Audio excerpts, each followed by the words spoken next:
গগনের এক বিধবা পিসি ছাড়া আর কেউ নেই। দুজনের সংসার। পিসি শাক পাতা কুড়িয়ে কোনো রকমে দুজনের পেট চালায়। গগনও চেষ্টা চরিত্র করে, কিন্তু কাজ পায় না। তাই কখনো এর গাছের নারকেল ওর গাছের আম পেড়ে যা পায় তাই নিয়ে আসে। এই নাও। নারকেল? হ্যাঁ গো, বাণুজ্যদের ওই উঁচু নারকেল গাছটাতে কেউ তো উঠতে পারে না। আজ আমি উঠে নারকেল পেড়ে দিয়েছি বলে আমাকে একটা দিয়েছে।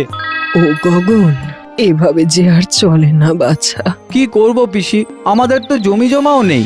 আমারও আর খাটাখাটনির শক্তি নেই বাছা। হ্যাঁ পিসি, আমি কালই আবার কাজের সন্ধানে বেরোবো, যদি কেউ কাজ দেয়।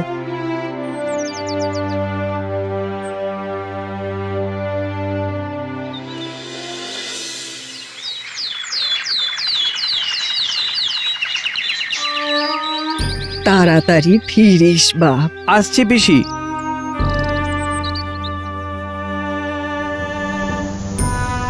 মজুর লাগবে গো, মজুর।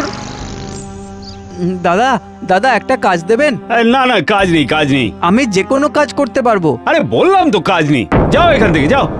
এভাবেই গগন এখানে যায় সেখানে যায়, কিন্তু কোথাও কোনো কাজ পায় না।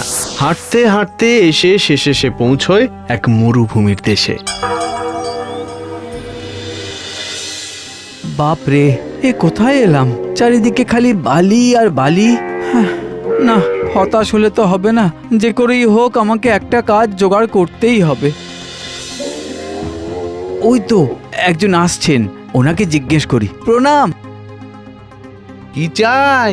একটা কাজ, যে কোনো কাজ। তা কি কাজ করতে পারো? যা যা বলবেন সব পারবো। কোথাকার লোক তুমি?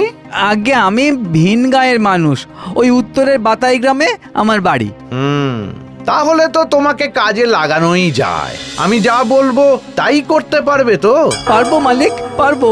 বাবা বাবা, বেশ বেশ বেশ বেশ। চলো তাহলে, এসো এসো, আমার পেছন পেছন এসো।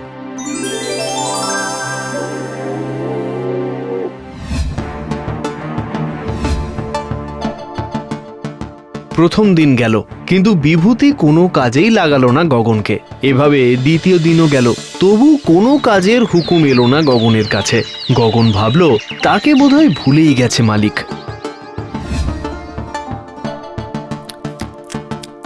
এত ভালো ভালো খাবার, তাও আবার চাকরের জন্য।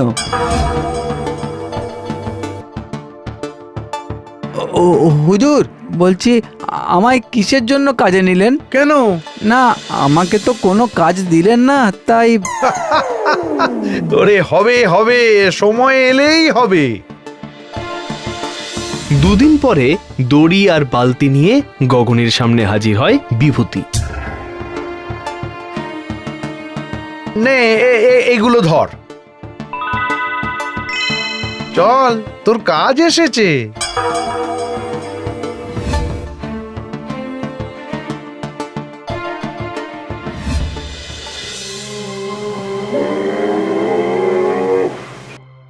উট এসে থামলো একটি কুয়োর সামনে।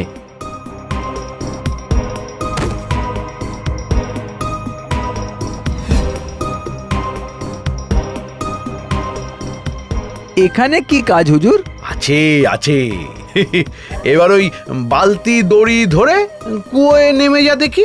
কুয়োয় নামবো? হ্যাঁ। কুয়ো থেকে কিছু পড়ে গেছে নাকি, কি জানি।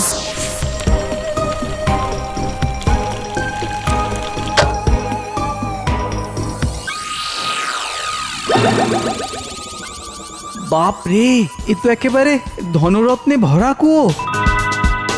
নেমেছিস? হ্যাঁ হুজুর। আচ্ছা, দে দে দে, এবার বালতি করে যতটা পারিস ওগুলো ভরে দে। হ্যাঁ হ্যাঁ হুজুর, দিচ্ছি।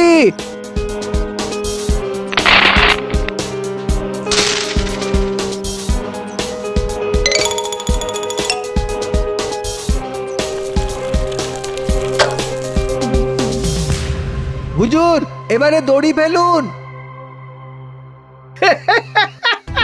কিসের দড়ি? আগে আমি উঠবো তো। এই চারপাশটা ভালো করে দেখেছিস?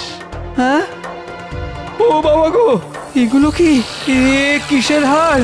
মানুষের।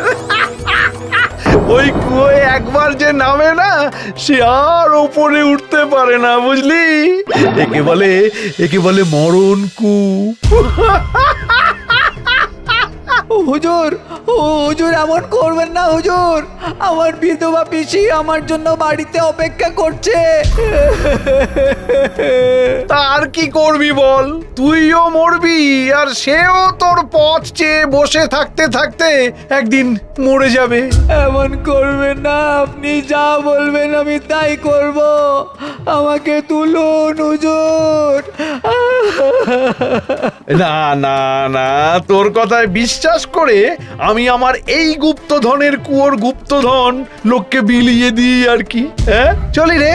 যাবেন না হুজুর, হুজুর শুনুন।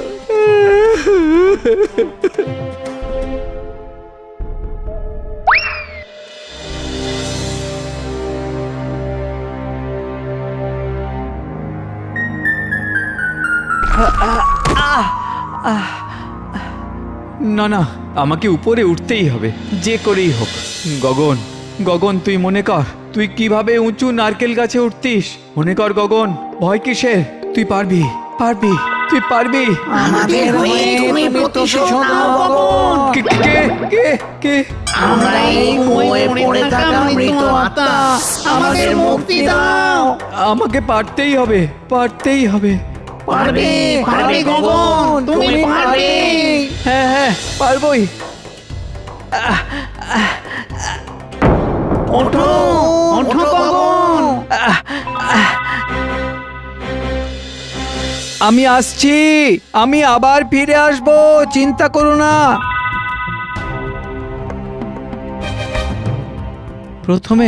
প্রথমে আমি যে আমি নয় সেটা বোঝাতে হবে, কিন্তু কিভাবে? গগন ভাবতে থাকে কিভাবে নিজের পরিবর্তন করা যায়। হঠাৎ দূরে শুনতে পায় যাত্রার আওয়াজ।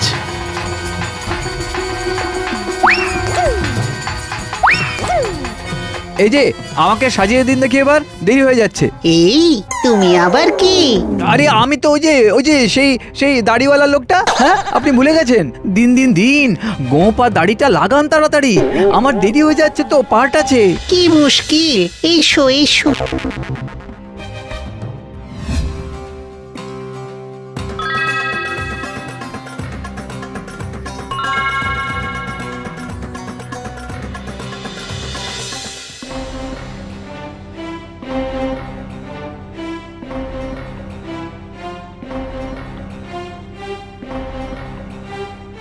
মজুর নেবেন হুজুর, মজুর?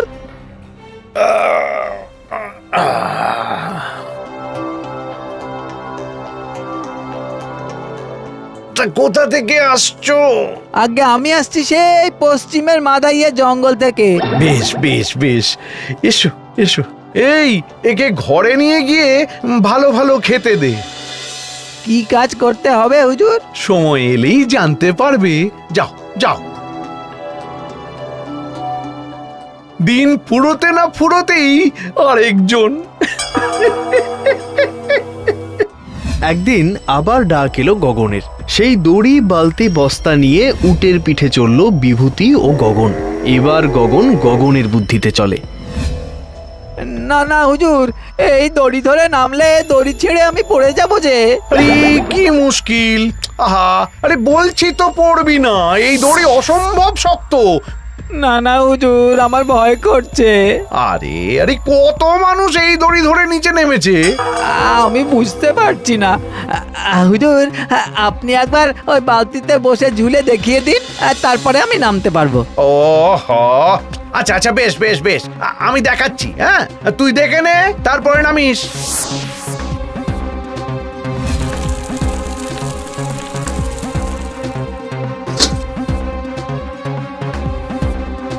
নেমেছেন হুজুর? হ্যাঁ হ্যাঁ হ্যাঁ হ্যাঁ, নে এবার টেনে তোল। না না না না, আগে বালতি ভর্তি করে ধনরত্ন উপরে পাঠান। হ্যাঁ, আরে এসব কি বলছিস? হ্যাঁ ঠিকই বলছি, আপনি সবাইকে এভাবেই কুয়োর তলায় নামিয়ে দেন, আর তারপরে তোলেন না, আমি জানি। নিন নিন নিন, বালতিটা ভরে তুলুন। ওরে আমি দিচ্ছি দিচ্ছি, তুই তুই তুই তুই আমাকে তোল। আগে ধনরত্ন, তারপর আপনি। তুলুন তুলুন তুলুন।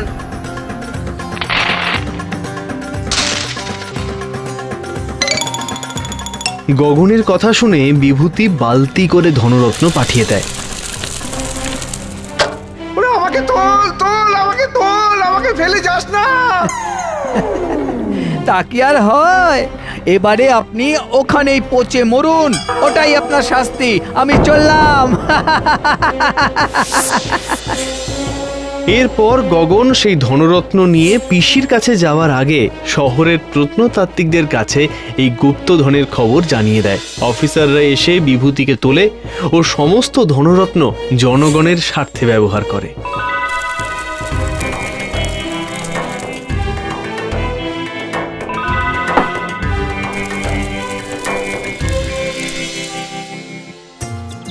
পিসি, পিসি, পিসি, আর কাজ খুঁজতে হবে না।